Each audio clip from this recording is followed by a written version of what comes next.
All right, so we're going to do another tutorial of different kind of film type damage. So first thing we're going to do is we're just going to turn this black and white. Rather than making a new layer, we're going to go to Image, Adjustments, and Black and White. You can adjust yours how you want. I just want it to be black and white, so I'm not really going to deal with much of this right here. And because we didn't add a new layer, it's just the background. Okay, and now I'm going to duplicate this layer. So I'm going to right click, duplicate layer. So we've got a copy of that right there.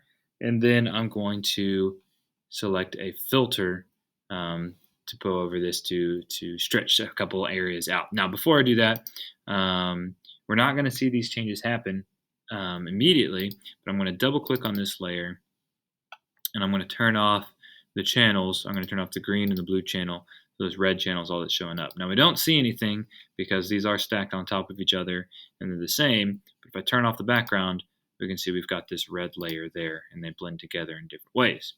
So with this selected, now I'm going to go to Filter and Liquify. All right, so I can kind of bend and stretch things out on this layer. But first, before I just kind of smudge these things around, I'm going to come over here to the Freeze Mask tool. When I've got my Freeze Mask tool selected, I'm going to make this much, much smaller. And so that's just the brush size there.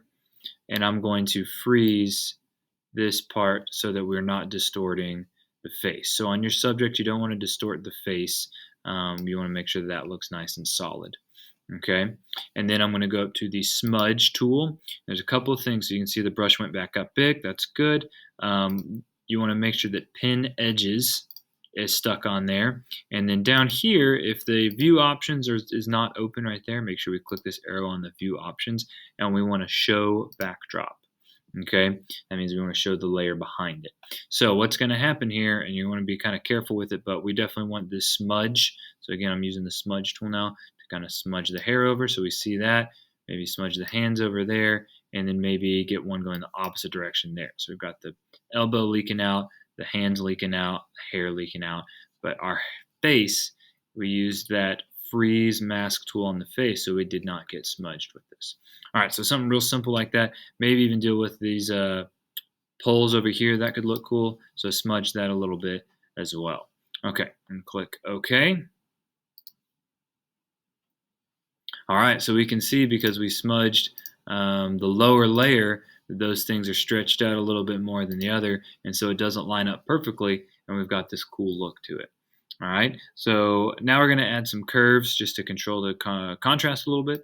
So we're going to go to Contrast. I'm going to bring this top one down, and then I'm going to pull this out to about here, bring this bottom one up a little bit, and then add kind of a little curvy slope there.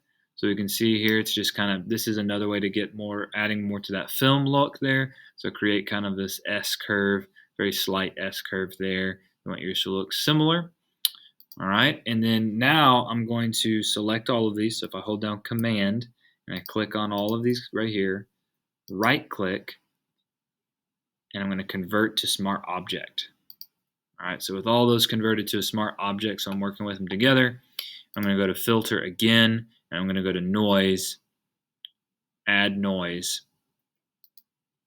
and this is going to add that little speckle in there. And so if we don't have hardly anything in there, it's not noticeable. We don't want to do way too much, so we want just a little bit amount to add some texture to it. So I'd say between 10-15% on there. Keep it uniform. Click OK, and we kind of have that soft little noise area in there. And that's all there is to it. Adding another kind of film type damage for our split color effect.